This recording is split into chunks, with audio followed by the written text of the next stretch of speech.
За ийхүү шүтэн барилгын одоо магтаал бэлмэр додбоо буюу сөөлжүүлэн одоо магтсан нь хэмээх ийм одоо магтаал байдаг. За энэ номонд бол юу гэж одоо гол нь одоо юу өгүүлж байгаа вэ гэхдээ зэрэг бурхны шашинтан одоо хүн бурхан багшийг одоо бурхан багшийн сургаалыг дагсан бурхны шашинтан хүн үзэл нь бол шүтэн барилга. За явдал нь бол одоо хорлол хөнөөдгүй байх. Тэ? Үзэл нь болохоор зэрэг бол бүх юмс үзэгдэл одоо бие биенээсээ одоо хамаарсан шүтэн барилгатай гэдэг тэр одоо үзлийг дээр суурилсан. За тэгээд явдал мөр нь болохоор зэрэг бол бусдад хорлол хөнөөдгүй ийм одоо байх хэрэгтэй юм аа гэж. За тэгэхээр шүтэн барилга гэдэг бол ямар одоо учиртай юм бэ гэхдээ зэрэг бид нар одоо гэгэрэхэд хоосон чанарыг онсон одоо бэлэг бэлгүүн буюу хоосон чанарын одоо үзэл гэдэг бол зайлшгүй одоо хэрэгтэй. За тэр хоосон чанарын үзлийг одоо сайн ойлгоход шүтэн барилгыг ойлгох нь бол маш одоо чухал байдаг юм аа.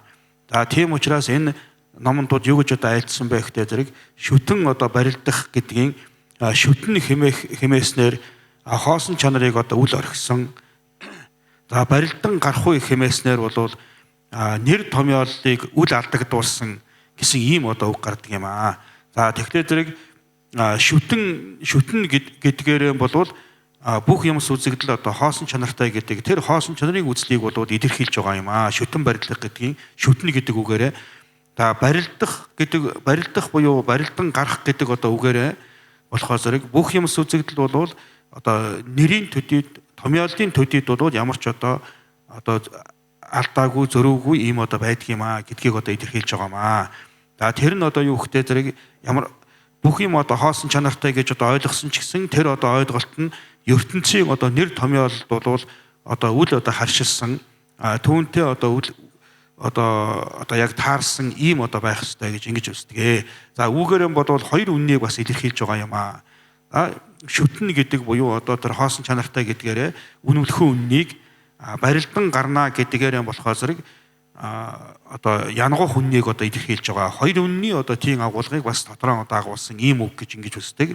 Тэгэхээр бид нар одоо бурхан болоход бол арга бэлэг одоо хоёр хэрэгтэй. Тэгэхээр аргын тал нь бол янгох үнэн, бэлгүүний тал нь бол үнэмлэхэн үнэн одоо байдаг.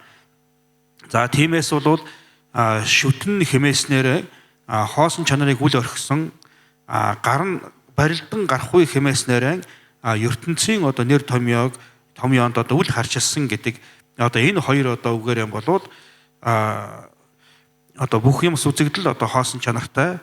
Тэгэхдээ ертөнцийн одоо нэр томьёол төдийд бол одоо хуурмаг үгүй одоо оршно гэдэг ийм одоо зүйлийг бол илэрхийлж байгаа тийм юм аа.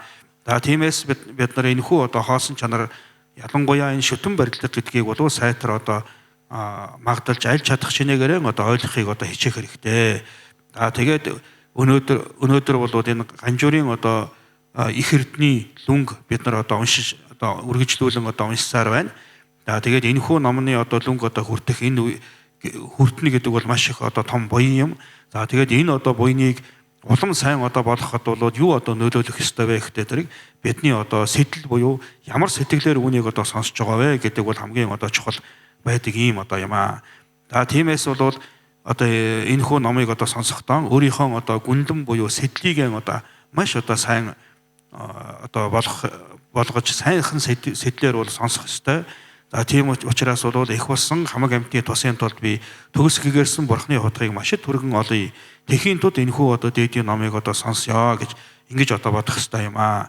За тэгэхээр зэрэг одоо яагаад амьтны тусын тулд бид нар бурхны хутгийг одоо олох хэрэгтэй байна вэ гэхдээ зэрэг хэрвээ бид нар одоо бурхны хутгийг одоо олж чадах юм бол энэ хязгааршгүй их болсон эдгээр одоо амьтан бүгдийг бол бүгдээрингийн энэ орчлонгийн зовлонгоос бүрэн гэтлэж чаднаа.